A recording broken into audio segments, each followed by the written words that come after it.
In the autumn of 1908, a crew of 5 men tearing down the last standing cabin on what had once been the Ravenel Bluff Plantation in the South Carolina Low Country swung their crowbars into a wall that had been nailed shut, tarred over, and whitewashed 3 times in 45 years. The man who had ordered it, sealed in March of 1863, was long dead. His widow had died the winter before. The deed to the property had passed through 4 hands, each new owner assured by the Ravenel family's former overseer that the little cabin at the edge of the rice field could be demolished, but never, under any circumstance, opened. When the first board came loose that October afternoon, the foreman stepped back from the smell that rolled out into the pine-heavy air. 2 of the younger workers crossed themselves. The oldest man among them, a freedman named Solomon Pinckney, who had been born on a neighboring plantation in 1847, set down his crowbar and said, very quietly, that he had been waiting 60 years to know what was on the other side of that wall. What they found inside that cabin would force a county coroner out of retirement, produce a series of newspaper articles that were pulled from print within 3 weeks, and reveal a crime that the Ravenel family had spent 2 generations and a small fortune trying to bury behind pine boards and Sunday piety. Before we continue with the story of Ravenel Bluff and the cabin that was sealed since 1863, make sure you're subscribed to this channel and leave a comment telling us which state you're listening from right now. Hearing from you across the country reminds me why these stories must never be forgotten. And now, to understand what lay behind that wall, we have to go back to the spring of 1849. When Ravenel Bluff was still considered one of the most prosperous rice plantations along the tidal stretch of the Combahee River. The plantation sat on a high bank of sandy loam that overlooked nearly 300 acres of flooded rice fields, bordered to the east by a dense stand of cypress and live oak draped in Spanish moss, and to the west by a low tidal creek that filled and drained with the salt-pulled rhythm of the Atlantic. The air in the low country that spring was thick with the smell of mud and blooming jessamine, and at night the rice fields filled with the croaking of bullfrogs and the slow, steady clicking of the rice birds that came down from the Carolina Piedmont to feed on the spring plantings. To the north, the Combahee River moved between its banks of black water and tangled palmetto, its surface broken every few yards by the log-still shapes of alligators sunning themselves in the long afternoon light. It was, in the geography of the antebellum South, one of the richest stretches of land in the Republic. A single acre of Combahee rice, at the price it commanded in the Charleston markets of 1849, was worth more than most free white farmers in the upcountry earned in a year. The main house was a 2-story Greek Revival structure, painted the particular shade of white that only the very wealthy could afford to maintain in that humid climate. Its columns carved from heart pine and its long verandas shaded by the same live oaks that had been old when the first European settlers passed through the region in the 1690s. And the interior was furnished with pieces that Augustin Ravenel's grandfather had shipped in from Philadelphia and New Orleans. Mahogany writing desks, a broadwood pianoforte in the front parlor, a sideboard of French walnut that had been carried down from Richmond on a coastal schooner in 1811.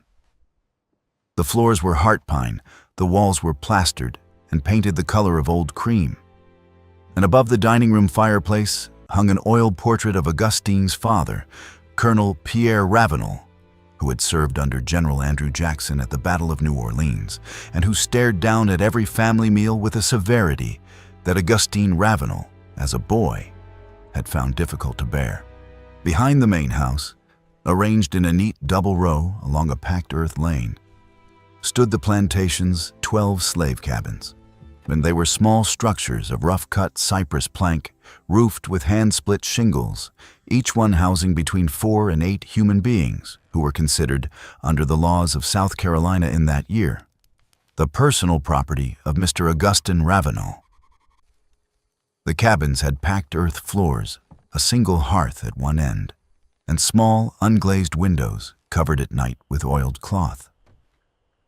In the summer, they were thick with the smell of sweat and smoke and the resinous breath of the pine forest beyond the fence.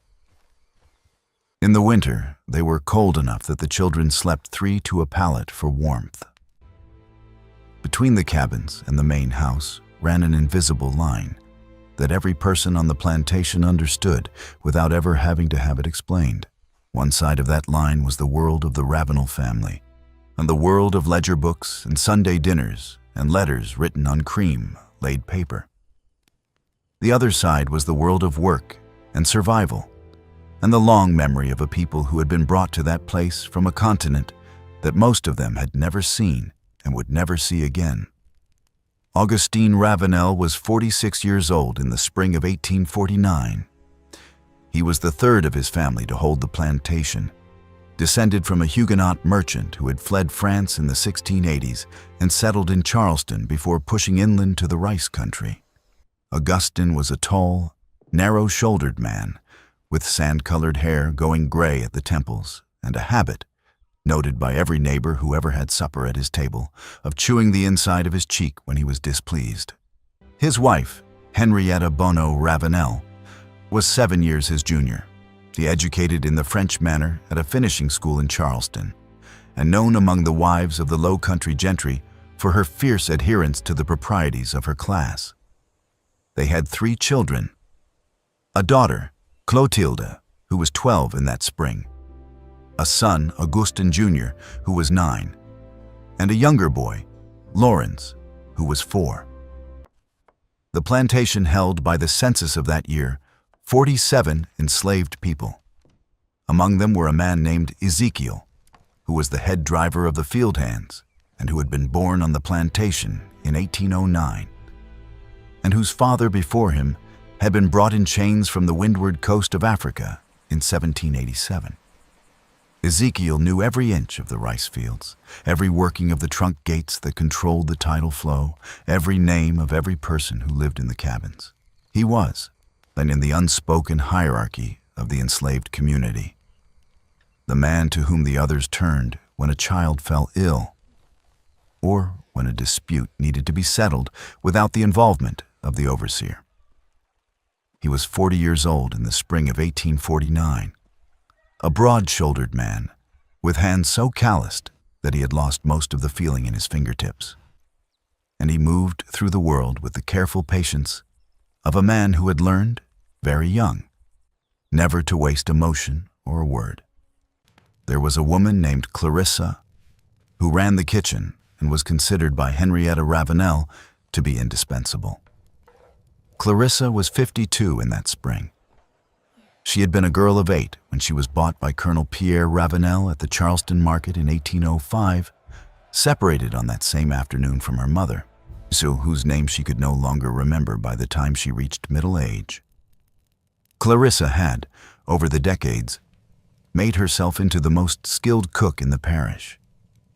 Her shrimp pilau was famous from Beaufort to Charleston. She baked Benet wafers that Henrietta served to the visiting wives of state senators. She knew every herb that grew in the kitchen garden, every remedy for a child's fever, every measure of every ingredient in every recipe she had ever learned. And she knew, too, how to listen. The kitchen was the place where the main house and the quarters met. And Clarissa had spent 44 years of her life standing at that intersection, hearing everything that passed between the two worlds and remembering it. And there was a young woman named Delia, who was 18 years old in that spring, and whose mother had died of the fever the year before. Delia had been assigned to the main house, where she served as nursery maid to the youngest Ravenel child.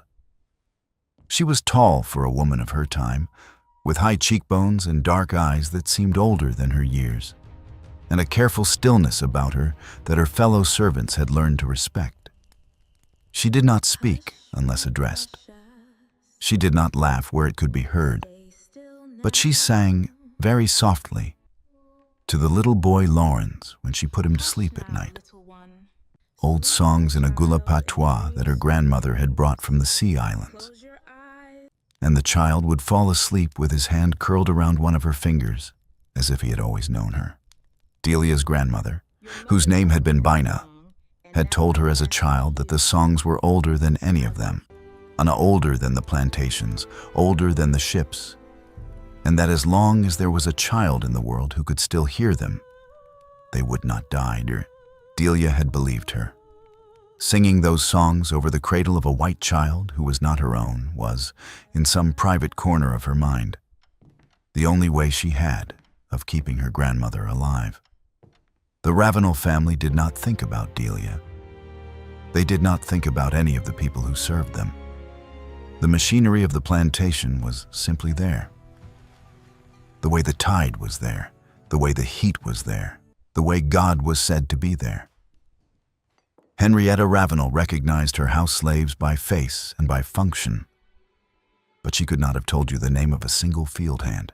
Augustin kept better records, but only because records were money, in his study, when in a leather-bound ledger stamped with the family crest. He wrote down every purchase and every birth and every death among the people he owned, in the same neat column as the purchases of livestock and the prices of seed. There was no difference in the architecture of his mind between the two. And on a plantation of 47 souls, one young woman in a cotton head wrap who sang to the baby was less visible than the furniture she dusted every morning. The politics of the Low Country in 1849 were already beginning to tighten around the edges of this world. In the Charleston newspapers, which were delivered to Ravenel Bluff by courier every Wednesday, Augustin read with increasing frequency about abolitionist agitation in the North, about the debates over slavery in the new Western territories, was about the fury of Senator Calhoun and the nervous calculations of the great cotton planters. The nullification crisis of the 1830s was still a recent memory. The Mexican War had just ended. The Compromise of 1850 was a year away. Augustin Ravenel, like most of his class, believed with a conviction that admitted no argument that the Southern way of life was divinely sanctioned and economically necessary, and he was prepared, if necessary, to defend it. He did not yet know that within 12 years, his country would split in two over the precise question of whether he should be permitted to continue to own the woman who dusted his desk. And Delia, who knew nothing of the debates in Washington, continued to sing to his youngest son in the nursery, and to make the little boy laugh and to keep him alive through the fevers of his first years. Nos, because that was what she had been assigned to do. And because the boy, in his own way, had become the thing that made her own life bearable. This was the ordinary world of Ravenel Bluff in the spring of 1849. A world of rice and rhetoric, of mint juleps on the veranda and Sunday sermons at the parish church in Beaufort District, of neat ledger books in Augustin's study recording every bushel and every birth and every purchase, both of livestock and of people. It was a world that its inhabitants believed would last forever. It was a world that was about to crack open along a seam that no one in the main house had yet seen. The crack began in the summer of 1852, when Augustin Ravenel's youngest son, Laurent, died of yellow fever. He was 7 years old. The fever came that summer to Beaufort District in one of the worst outbreaks the region had seen since the epidemic of 1817. It moved through the low-lying plantations along the Combahee River, the way fever had always moved in that country, through the mosquito-thick air of the August dusk, striking the youngest and the oldest first. At Ravenel Bluff, it took 3 people in the course of 2 weeks. An elderly field hand named Old Moses died on the 11th of August. A 4-year-old girl in the second cabin died on the 15th. And on the morning of the 21st, little Lawrence Ravenel woke with a flushed face and a temperature that made Delia's hand jerk back when she touched his forehead. The boy lasted 8 days. For the first 3, He alternated between fever and shivering, and he asked for his mother, who could not be reached in time, and for Delia, who did not leave his side. By the 5th day, the disease had entered its second phase, the yellowing of his eyes, the retching of black matter that gave yellow fever its old name of vomito negro. Delia, who was 21 years old, held him through each convulsion with a steadiness that the household physician, a Dr. Franklin Lessessin, later described in a letter to Henrietta Ravenel as remarkable.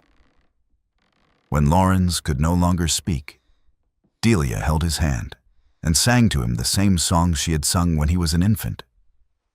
She sang about the river that ran to the sea. She sang about the woman who became a bird. She sang until her voice gave out, and then she hummed. And then she simply held him. Henrietta Ravenel was in Charleston when the child died, visiting her sister. Augustine was in the study. It was Delia who closed the boy's eyes, and who washed his small body with rose water, and who wrapped him in the linen that had been set aside for the purpose, and who did not cry in front of the physician because she knew that no one in the main house would ask her to. In the weeks that followed, something shifted in the main house. Henrietta returned from Charleston 3 days after her son's burial, collapsed in the front hall of the plantation house, and had to be carried upstairs. She did not leave her bedroom for nearly 4 months. The curtains of the nursery were drawn. The toys were wrapped in muslin and packed away in a trunk. The house was draped in black crepe, and the mirrors were turned to the wall, and the mantel clocks were stopped at the hour of the boy's death. Augustin, who had been distant from his children for most of their lives, began to spend long hours in the nursery where his youngest son had died, sitting in the rocking chair Delia had once used. He drank more than he had ever drunk before. He slept badly. He snapped at his daughter Clotilde, who was 15 that summer, and who had begun to fear her father in a way she had never feared him. And Delia, who had nowhere else to go, was often in that same nursery, folding small clothes that would never be worn again, dusting a rocking horse that would never be ridden. What happened between them in that nursery over the course of the next year did not happen because either of them chose it, in any sense that a free person would recognize his choice. Augustin Ravenel was the man who owned her. Under the laws of South Carolina in 1852, there was no such thing as the rape of an enslaved woman by her enslaver, because the word rape required a violation of the victim's will, and the law did not recognize that an enslaved woman possessed a will that could be violated. This was not a private opinion of the Ravenel family.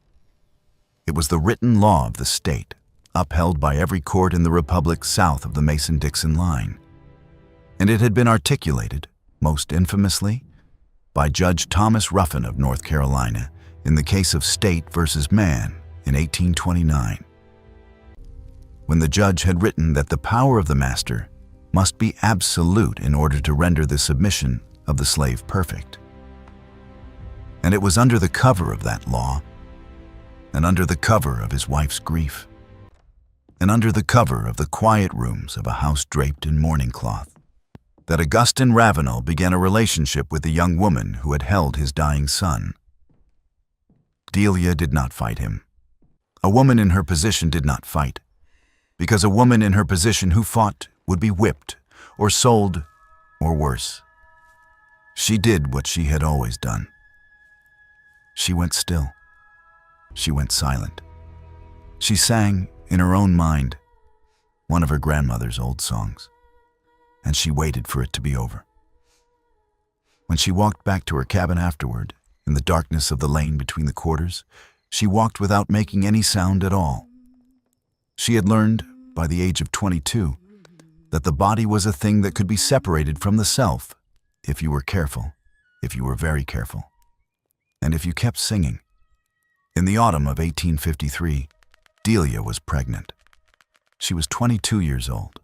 She told no one, and the other women in the cabins saw the shape of her body changing under her apron and knew, the way women have always known. Clarissa, who ran the kitchen, took her aside one evening behind the smokehouse and asked her whose it was. Delia did not answer. She did not have to. Clarissa had lived on Ravenel Bluff for 31 years. She had seen this before. She had seen what happened to the women it happened to. And she had seen what happened to the children. Clarissa, who had buried 3 of her own children and had watched a 4th sold away to a plantation in Alabama when the girl was 12 years old, looked at Delia for a long time in the red light of the setting sun. And then she took the younger woman's hand in her own, and she said that whatever happened, she would help her. She said it quietly. She said it once. Next, and then she went back to the kitchen, and she did not speak of it again.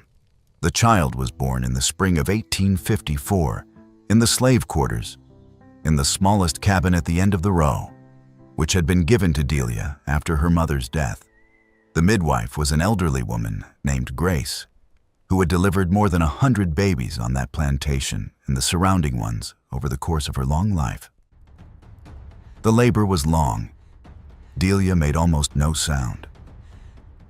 When the child came at last, just before dawn on a morning in early April, he came quietly, with his eyes open, looking at the lantern as if he had been expecting it. It was a boy. Delia named him Isaac, after her grandfather, who had been brought to the Sea Islands on a ship whose name no one in his family had ever known.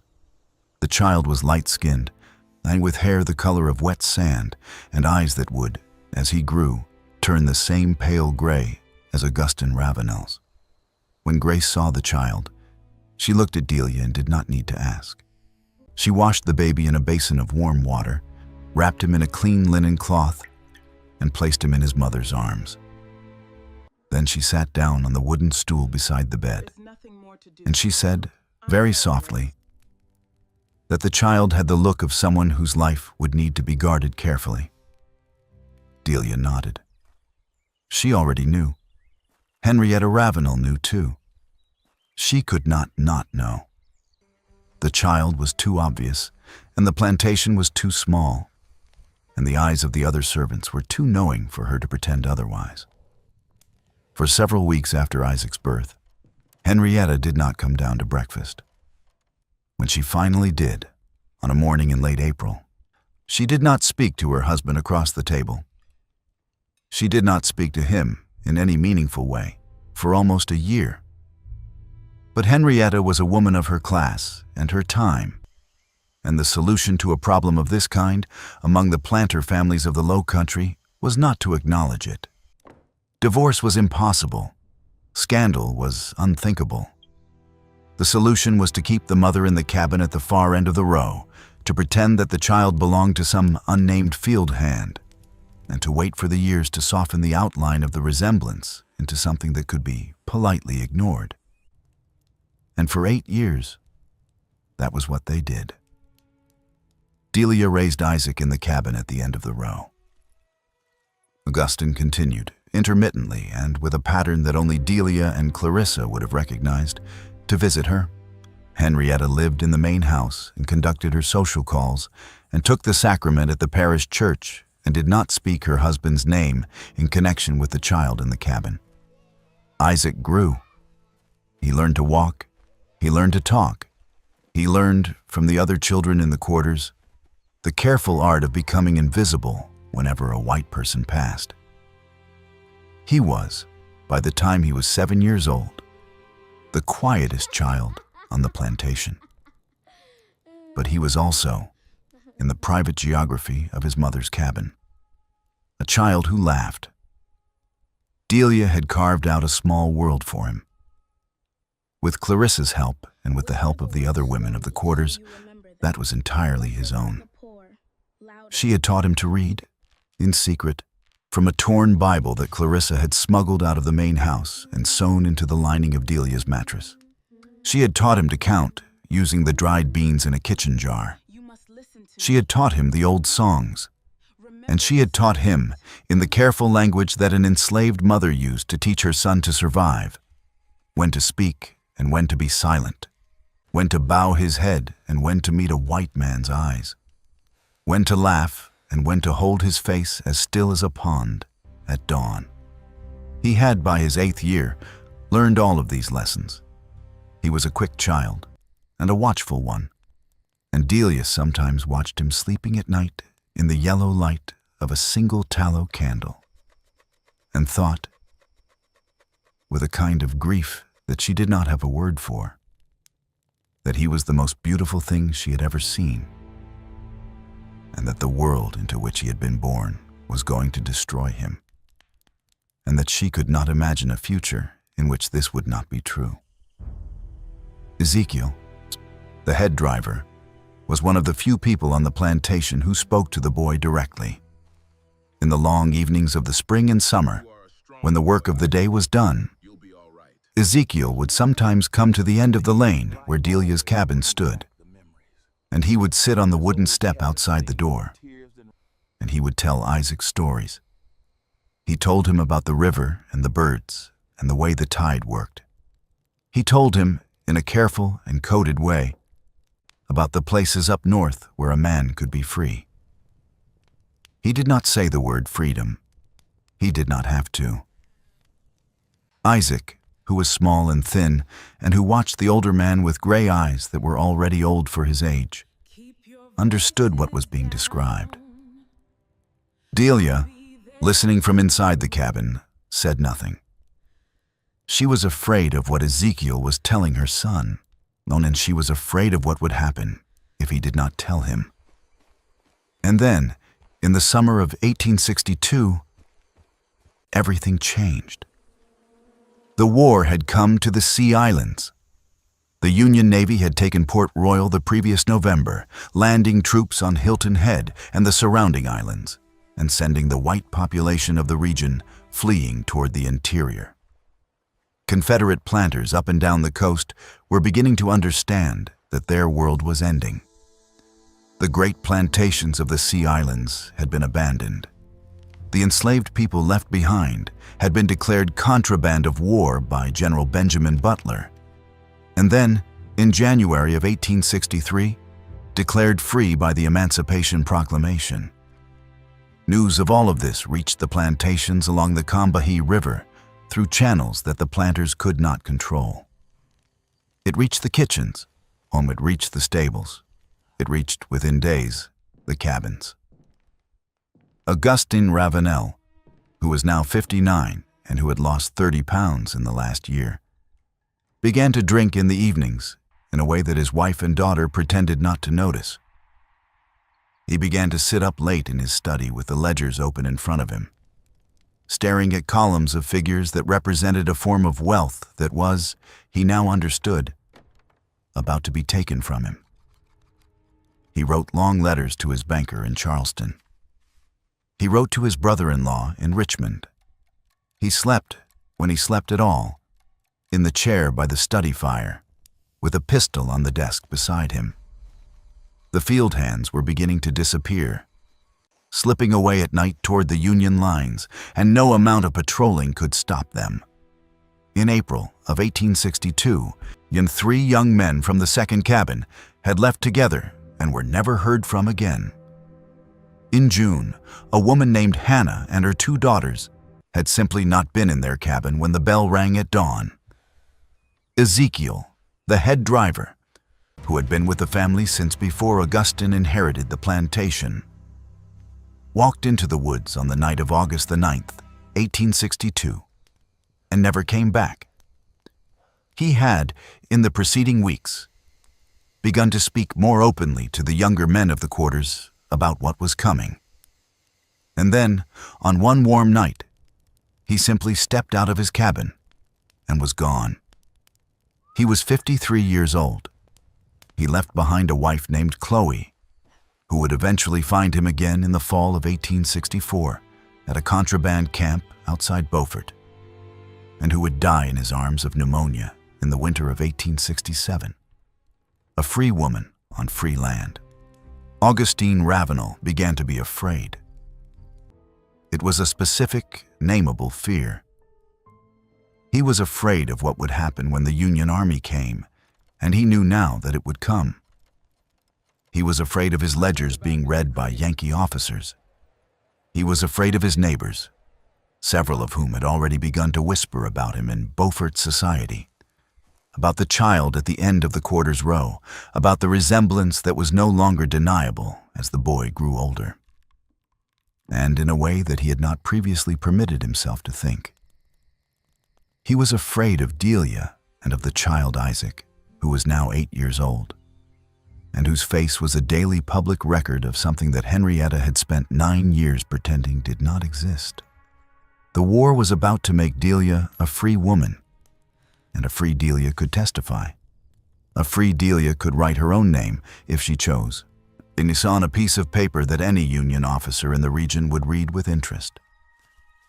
A free Delia, holding the hand of a light-skinned boy whose features mirrored one of the most prominent planters on the Combahee, was no longer a private shame to be managed behind a plank wall.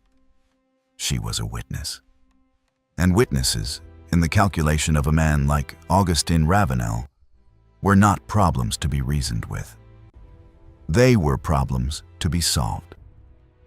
In the autumn of 1862, Augustin Ravenel began to make arrangements. He told his wife, one evening in October, that Delia had grown insolent and that it was time to sell her away. Henrietta, who had been waiting for this conversation for 9 years, did not argue. She asked only that it be done quickly and that the child go with her. Augustin agreed. He did not, however, make contact with any slave trader, and the ports were blockaded. The auction houses in Charleston were empty. And Augustine had begun, in the long evenings of that autumn, to calculate a different sort of arithmetic. What happened next is the heart of what the men found behind the wall in 1908. And it is the part of this story that the Ravenel family spent 45 years and 2 generations trying to hide. And I want to pause here for a moment to ask you, if this story is pulling you in, to hit that like button and leave a comment with your thoughts so far. The algorithm only shows these stories to more people when you engage. And there are descendants of families like Delia's all across this country who deserve to have their histories heard. Keep watching, because what I am about to tell you is the piece of the story that Augustin Ravenel paid to keep buried. On the night of January the 17th, 1863, according to the testimony that Solomon Pinckney would give to the Beaufort County coroner on October the 29th, 1908. Augustin Ravenel came to the cabin at the end of the row with a bottle of imported French brandy, a folded document bearing the seal of a Charleston notary, and 2 men from a neighboring plantation whom Solomon did not recognize. Solomon was 15 years old at the time. He was in the neighboring cabin, separated from Delia's by a single plank wall, and he heard everything. His grandmother, a woman named Flora, who had raised him after the death of his mother, was asleep on the other side of the small room, worn down by a cough that would kill her before the end of that winter. Solomon was wide awake. He had been wide awake on most of the nights of that January. He was a boy who listened. Augustin told Delia that he had purchased her freedom. He showed her the notarized document. He told her that he had arranged for her and the boy Isaac to be taken by wagon that night to a safe house in Walterboro, and from there to Charleston, where they would board a ship bound for Liverpool. He said the war would be over soon, and that she could not be here when it ended. He said he had provided a sum of money sufficient to begin a new life. He asked her to pack what she needed and to wake the boy. Solomon, through the wall, heard Augustin's voice. He heard it clearly. It was the voice of a man who was trying to sound generous, and who was, at the same time, trying to sound like a man who had made a decision he did not intend to unmake. Solomon had heard that voice many times in his short life. It was the voice that white men used when they had already decided the outcome of a conversation. And it did not matter what the other person said. Delia did as she was told. Solomon heard her through the wall, moving quietly in the dark, telling the child, in that low, singing voice, that they were going on a journey, that he should be brave, that he should be very quiet. Solomon heard her wrap a small bundle of clothes. He heard her strike a match to light the stub of a candle so that she could find the child's shoes. He heard the child ask if they were going to see the ocean. He heard her say yes, they were going to see the ocean. Solomon, in the dark of his own cabin, began to pray. He did not know precisely why. He could not have articulated what was wrong. But something in the arrangement of voices on the other side of the wall had set a cold weight in his chest that would not lift. Then Solomon heard the two men from the neighboring plantation come into the cabin. What happened in that cabin in the next half hour is the thing that the wall was built to hide. Solomon, through the plank wall, heard it all. He heard the child cry out once, a small, high sound of surprise more than fear, because the child had not yet understood what was about to happen. He heard Delia scream. It was a single scream, cut short. He heard a sound he would not be able to describe to the coroner 45 years later without stopping and asking for water. A heavy sound, a wet sound. And then a second, smaller version of the same sound. And then, for a very long time, silence. Solomon did not move. His grandmother slept on through all of it, because she was old and her cough had exhausted her, and because the human body will sometimes refuse, at the end of a long life, to wake for sounds that the waking mind could not survive. Solomon lay in the dark, with the cold weight in his chest, and he did not cry, and he did not move. And he listened to the silence on the other side of the wall as if he could, by listening hard enough, will the silence to become something else. It did not. Before dawn, Augustin Ravenel and the two men left the cabin. They went to the carriage house. They returned with tools. For the rest of that night and into the gray of the next morning, Solomon listened through the wall to the sound of hammers, of boards being nailed across the inside of the door, of tar being brushed over the seams, and of a wooden bar being driven across the outside of the cabin and sealed with nails as long as a man's hand. When Solomon dared, near noon, to look out through a knothole in his own cabin wall, he saw three men whitewashing the exterior of the sealed cabin with a slurry of lime and pine tar, their faces set in a way that told him, even at 15, that they were not men who had done something they would admit to in daylight. Augustin Ravenel told the remaining enslaved people on the plantation that Delia and her boy had been sold in the night to a trader bound for Cuba. He said the cabin had been sealed because of fever. He said no one was to go near it. He said anyone caught near that cabin would be whipped within an inch of their life. And then, because the war was coming and there was no time for sentiment, he moved on. 6 months later, in July of 1863, Augustin Ravenel was dead. He had been thrown from a horse on the river road, his neck broken against a fence post, and he had died where he fell. With no last confession, no last arrangement, no last alteration to the will he had signed in 1861. His widow, Henrietta, inherited the plantation. The Union Army reached the Combahee River in the late summer of that year, during the raid led by Harriet Tubman and Colonel James Montgomery, and 32 of the remaining 39 enslaved people at Ravenel Bluff walked away toward the gunboats and were free. Solomon Pinckney was among them. He was 15 years old. For the next 45 years, the sealed cabin at the end of the row stood where Augustin Ravenel had left it. Henrietta Ravenel, who lived until the winter of 1907, never spoke of it. Then her surviving children, Clotilde and Augustin Jr., grew up knowing only that their father had ordered the cabin sealed because of fever, and that it was not to be touched. when Clotilda married a Charleston physician in 1868 and moved away. She did not look back at it. When Augustine Jr. inherited the plantation in his mother's last years, he did not look at it either. The cabin was whitewashed a second time in 1881, during a general repainting of the outbuildings, and a third time in 1899, when the plantation was first put up for sale. Each time, the workmen were told by the estate's overseer, an old man named Claiborne Huger, who had served the Ravenels since before the war, that the cabin was to be painted over, but never opened. Claiborne Huger died in 1906. He took what he knew with him. Decades passed. The fields grew up in pine saplings and broom sedge. The main house, which had been grand in 1849, settled and sagged on its foundations.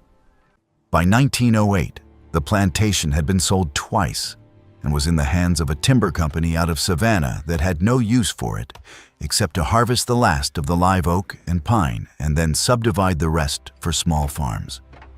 The timber company hired a local foreman named Edgar Fripp to tear down the outbuildings. And Edgar Fripp hired a crew of 5 men. And on the morning of October the 27th, 1908, that crew came down the old packed earth lane between the rows of collapsed cabins and arrived at the one at the end of the row.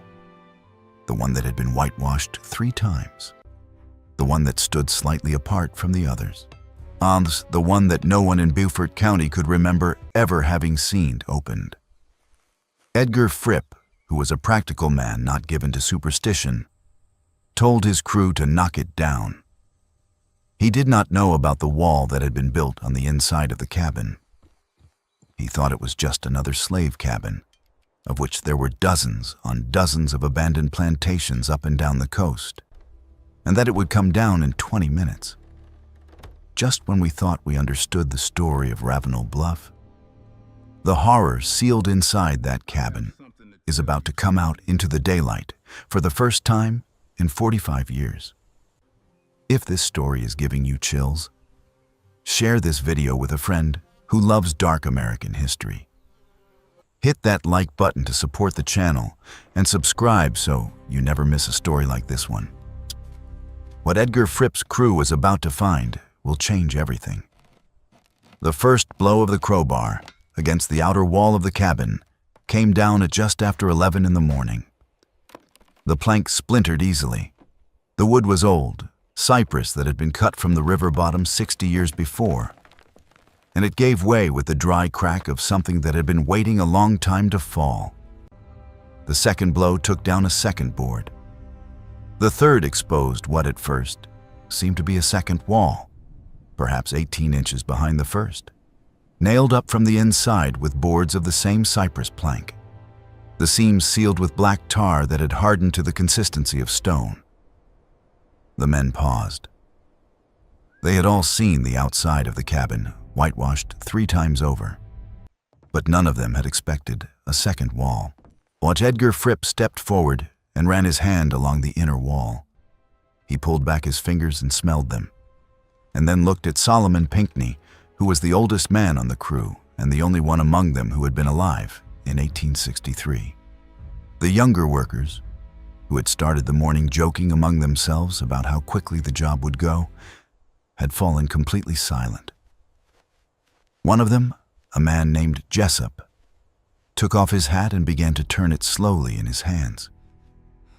Another, the youngest, a boy of 19 named Caleb, took several steps back from the cabin without seeming to be aware that he was doing it. The autumn light fell slant through the pines. Somewhere in the distance, a mourning dove called 3 times and stopped. Solomon, who had been waiting for this moment for 45 years, said nothing. He took the crowbar from the younger man nearest him, and he walked up to the inner wall, and he set the bar against the seam between 2 boards, and he pulled. His hands, which had grown old on their own schedule, were shaking. He had to set the bar a second time before he could get leverage. When the board finally came loose, it came away with a long, tearing sound, like cloth being torn in half. The smell that came out was not the smell of fever. It was not the smell of any illness that Edgar Fripp had encountered in his 41 years. It was the dry, dusty, faintly sweet smell of something that had been sealed in darkness for nearly half a century. And it carried in it the particular and unmistakable weight of the human dead. It was, Edgar Fripp would later say in an interview that was never published, a smell that a man could recognize even if he had never smelled it before.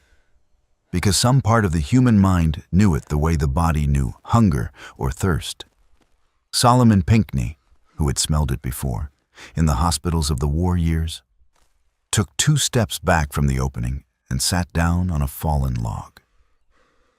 His face had gone gray. Edgar Fripp ordered the crew to stop. He sent the youngest worker, Caleb, running on foot 2 miles through the pine woods to the nearest telephone, which was at the general store at Green Pond, with instructions to call the Beaufort County Sheriff and the county coroner.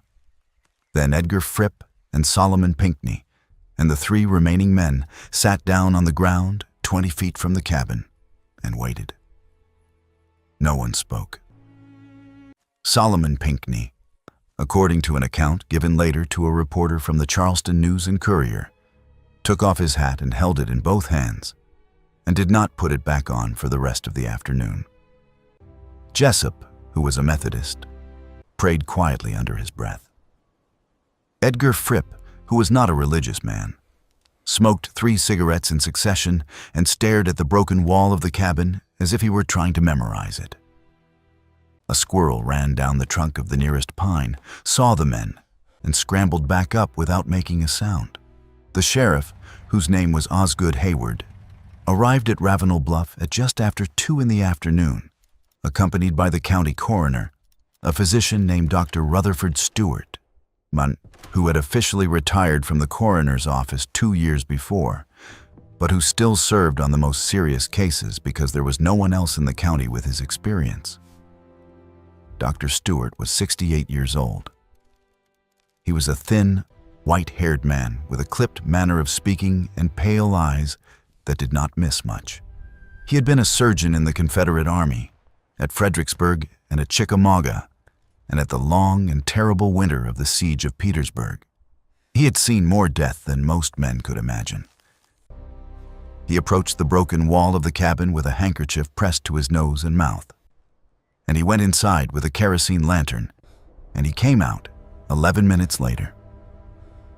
With an expression on his face that the sheriff would describe in his written report, and as the look of a man who had just been shown something he had hoped never to see. He walked a short distance from the cabin, leaned against the trunk of a live oak, and stood there for a full 2 minutes without speaking. When he turned back, his voice was steady, but his hands were not. What Dr. Stewart had found inside that cabin, and what he would document in the county coroner's report of October the 30th, 1908, was this. The cabin was a single room, approximately 12 feet by 14 feet, with a packed earth floor, a small hearth at one end, and a narrow loft accessed by a wooden ladder. The interior had been stripped of all furniture except for a single iron bed frame, which stood against the far wall.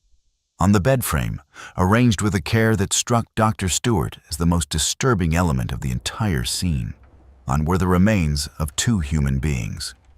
One was an adult female, determined by the dimensions of the pelvis and the development of the skull to have been approximately 18 to 25 years of age at the time of death. The other was a child, male, between 7 and 9 years of age. The remains had been almost entirely mummified by the sealed, dry conditions of the cabin, which had kept out moisture and scavengers for 45 years. The skin had become the color and texture of old parchment. The hair was still attached to the scalps. The clothing, a simple cotton dress on the woman and a linen shirt and wool trousers on the boy, was intact, though faded and brittle. The woman's arms were positioned around the child, whose head rested against her shoulder. They had been placed that way after death.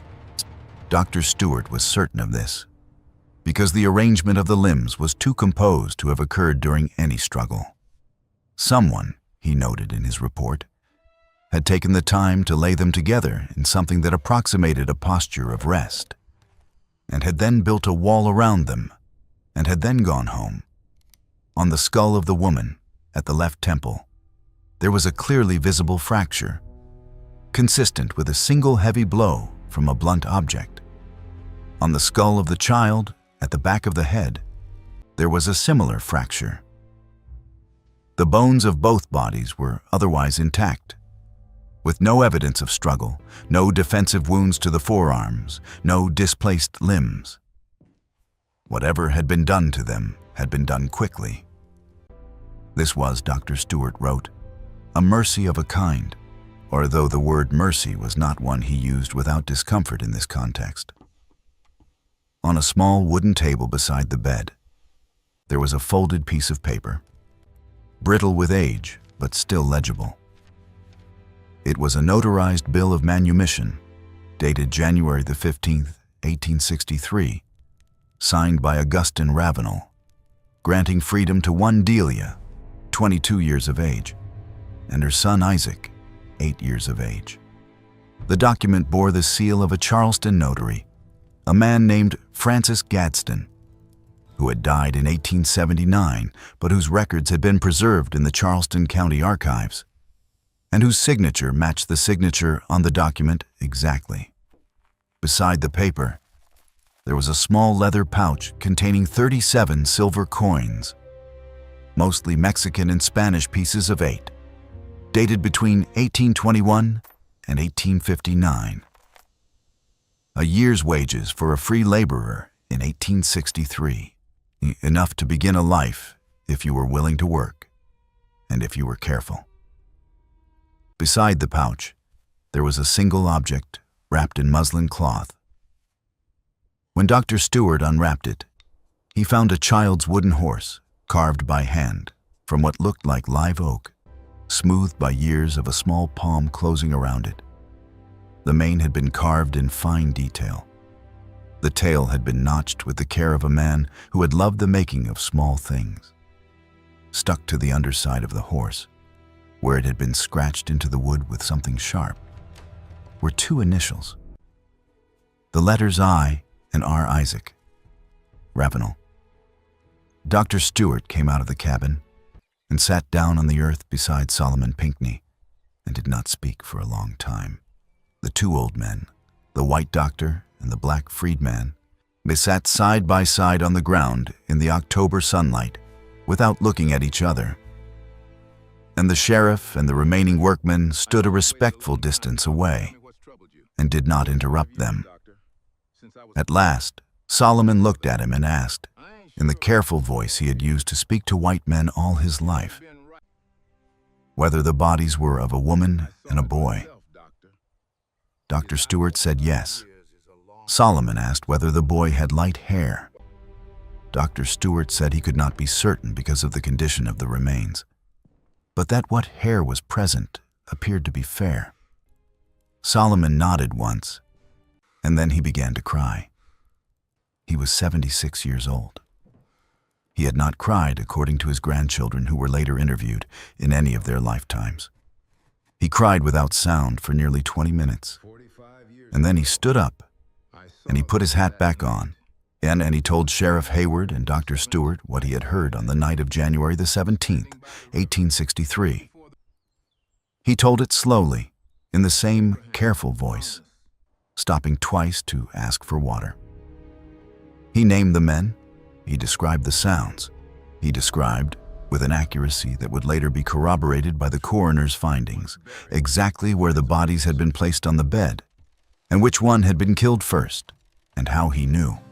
When he was finished, Sheriff Hayward took off his own hat, and the 3 men stood together in the long October shadows and did not speak for a long time.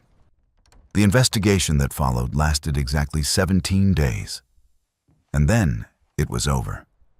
The Beaufort County Sheriff, Osgood Hayward, took Solomon Pinckney's statement on the evening of October the 29th, 1908, and filed it with the county court.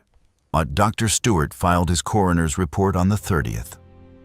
Both documents clearly named Augustin Ravenel, deceased in 1863, as the probable perpetrator, and named two further individuals, unidentified, as his accomplices.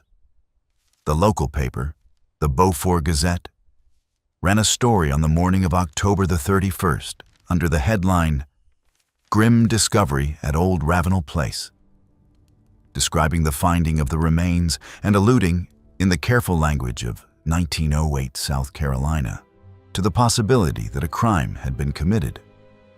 The Charleston News and Courier picked up the story on November the 2nd. A reporter from the Savannah Morning News came to Beaufort County on November the 4th and interviewed Solomon Pinckney at length. And then, on November the 17th, 1908, the story disappeared. The Beaufort Gazette ran no further articles. The Charleston News and Courier printed a brief notice on its back page, stating that the remains had been interred at the county's expense in an unmarked grave at a nearby cemetery, and that no further investigation was warranted given the death of the principal suspect 45 years previously. The Savannah Morning News never ran the interview its reporter had conducted. When Solomon Pinckney's grandson, Samuel Pinckney, attempted in 1934 to obtain a copy of Sheriff Hayward's original report from the Beaufort County Courthouse, he was told that the file could not be located. What had happened, it is now possible to piece together from later evidence, was this. Clotilde Ravenel, the daughter of Augustine and Henrietta, was by 1908 a widow living in Charleston and the mother of 3 sons, two of whom were prominent figures in South Carolina politics. Her brother, Augustine Jr., had died in 1901, but his sons, her nephews, were officers in the state banking system. The Ravenel family had, in the 45 years since the war, rebuilt its fortune through a combination of timber interests, banking, and marriage. It was not a family that could afford to have a national newspaper story circulating about a murder committed by its patriarch. Through mechanisms that were never documented, but are not difficult to imagine, the story was made to go away. Sheriff Hayward, who ran for re-election in 1910, did not mention the case in his campaign. Dr. Stewart, who died in 1912, never spoke of it publicly. The reporter from the Savannah Morning News was reassigned to the agricultural desk and left the paper within the year. What the Ravenel family could not control was Solomon Pinckney. Solomon lived until 1927. He was 79 years old when he died, and in the last decades of his life, he told the story of what he had heard through the wall on the night of January the 17th, 1863, to anyone who would listen. He told it to his children and his grandchildren. He told it to the members of his church at the African Methodist Episcopal Congregation in Green Pond. He told it, on one occasion in 1921, to a young graduate student from Fisk University who was traveling through the Low Country collecting oral histories of formerly enslaved people, and whose notebooks were eventually deposited in a university archive, where they were not cataloged until the 1970s. Solomon insisted, every time he told it, on 3 points. The first was that Delia had been told she was being freed, and that she had believed it until the moment the other 2 men came into the cabin. The second was that the child, Isaac, had died, knowing he was being taken to see the ocean. And the third was that Augustin Ravenel had sealed the cabin not out of shame, but out of calculation. He had sealed it because a living woman and a living child, both free and both carrying the evidence of his paternity, could destroy him and his family in a way that the corpses behind a plank wall never could. Augustin Ravenel had murdered them, not to hide the evidence of his crimes against Delia. He had murdered them because the imminent arrival of the Union Army was about to make her testimony. And her son's face, the into weapons that could be used against him in a court of law and in the court of public opinion. A free Delia, walking into a Union camp in the summer of 1863, with a light-skinned boy by her hand and a manumission paper in her pocket, would have been one of the most devastating witnesses in the history of the Low Country. Augustin Ravenel had done the arithmetic of his class and his time, and he had decided that it was easier to seal two human beings into a wooden box than to face the consequences of having treated them as human beings in the first place. The manumission paper, it turned out, had been real. He had paid to have it drawn up. He had gone through the legal motions of freeing them. And then, on the night he had promised them freedom, he had killed them. The paper in the cabin was not evidence of a generous impulse gone wrong. It was evidence of a trap set with care. Delia had believed she was free because Augustin Ravenel had shown her the paper and let her read it. And then, once she had believed it, once she had woken her son and told him they were going to see the ocean, he had let in the men who would make certain that no such journey would ever be taken. The woman and the child in the cabin were buried, as the Charleston News and Courier had reported, in an unmarked grave in the county cemetery. In 1998, the Pinckney family, working with a historical preservation society and a team of forensic archaeologists from the University of South Carolina, located the grave. In 2003, after 5 years of legal wrangling with the county, the remains were disinterred, identified through careful comparison with the surviving 1908 coroner's photographs, and reburied with headstones. The headstones are plain gray granite, each carved with a single name and, for the first time in either of their lives, a date of death. Delia, 1941 to January 17th, 1863. Isaac, 1854 to January 17th, 1863. Beside them is a third stone, added by the Pinckney family in 2004, which reads, in simple lettering, "They were told they were free. He lied. Solomon Pinckney heard it through the wall and remembered." The Ravenel Bluff property was developed in the 1950s into a planned subdivision of vacation homes. The main house had burned in a lightning storm in 1931 and was never rebuilt. The slave quarters, including the cabin at the end of the row, Mas, had been torn down after the 1908 investigation. Their timbers hauled away and burned in a brush pile at the edge of what had been the rice field. There is a historical marker now, placed in 2009 at the turnoff from the Old River Road. It notes the existence of the plantation, the names of the people enslaved there, and the discovery of 1908. It does not name the Ravenel family, but the descendants of Augustin Ravenel still live in Charleston. The bank he helped to found still operates under a different name on Broad Street. His great-great-grandchildren sit on boards of charitable foundations. They give to historical preservation societies. They have, in the last several years, been asked to contribute to the maintenance of the cemetery where Delia and Isaac now lie. And they have, to their credit, quietly done so.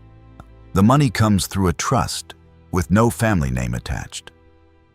It was the granddaughter of Clotilde Ravenel, a historian in her 70s who had spent her career studying the Low Country rice economy, who arranged the trust in 2007. She has never spoken publicly about the case, but in a letter to the director of the Historical Preservation Society, which was released with her permission after her death in 2019, she wrote only this: "My great-grandfather built a wall.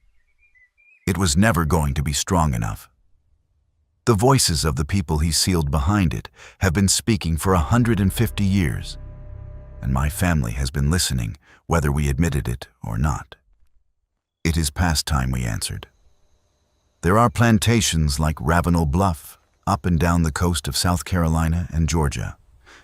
Places where the cabins have all been torn down and the fields have grown up in pine, and where, behind the polite historical markers, there are stories that were sealed in darkness by men who thought they could outlast the memory of what they had done. Some of those stories have come out. Most of them have not.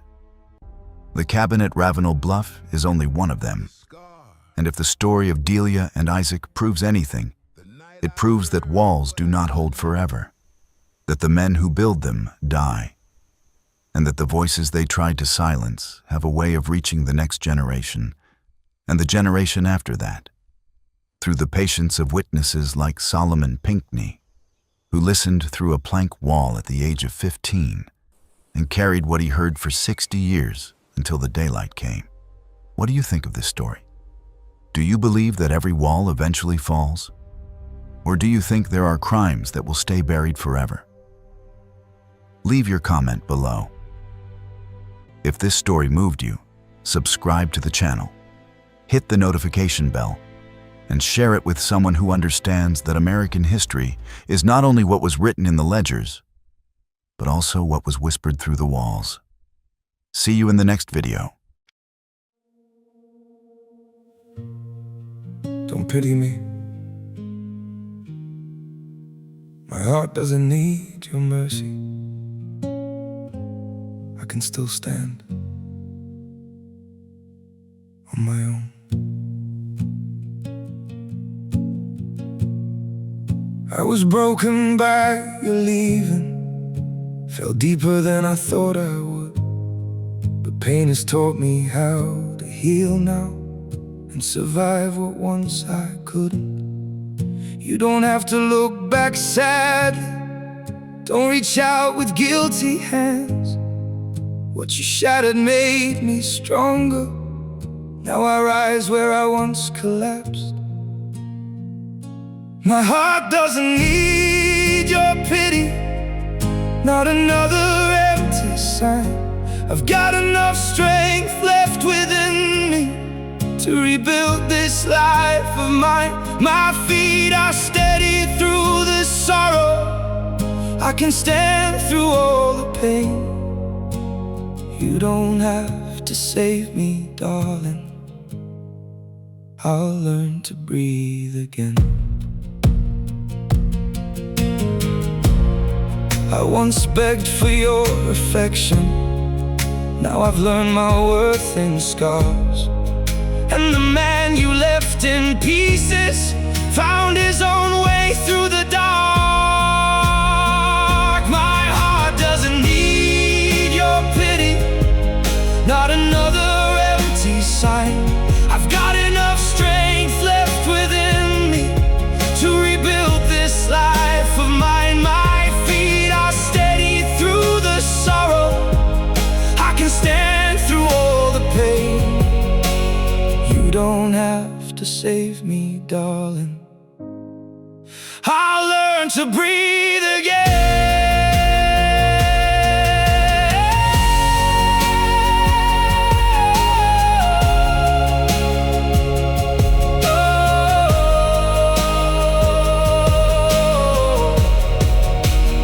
So keep your sympathy behind you, I don't need what's left undone. Sometimes losing who once broke you is how healing has begun. My heart doesn't need your pity, not another empty sign. I've got enough strength left within me to rebuild this life of mine. My feet are steady through the sorrow, I can stand through all the pain.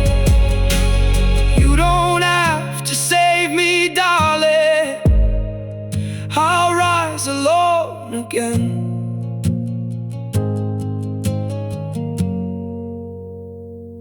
I'll rise alone again. They say just forget. Move on like it's easy. But forgetting you feels like remembering someone I've never seen.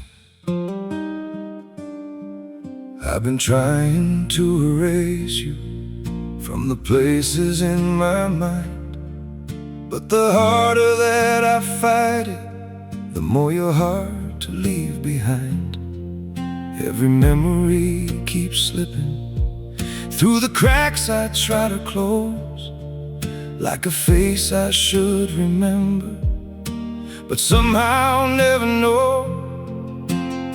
Forgetting you feels impossible, like chasing something I can't hold, like trying to remember someone that I've never even known. I keep reaching through the silence for a past I can't undo, 'cause letting go of what we had feels like losing something true. Every moment turns to fragments, every thought just fades to blue, like I'm searching for a feeling that still only leads to you.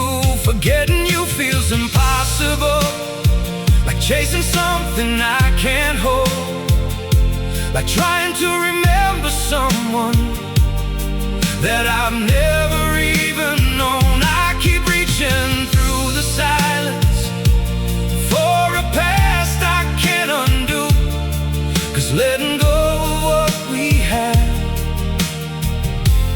feels like losing something true.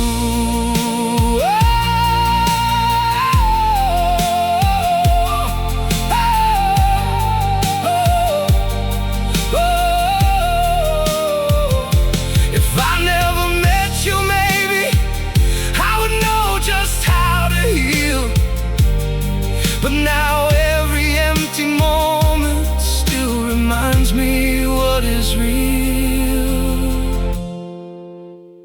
Forgetting you feels impossible, like chasing something I can't hold, like trying to remember someone that I've never even known. I keep reaching through the silence for a past I can't undo, 'cause letting go of what we had feels like losing something true.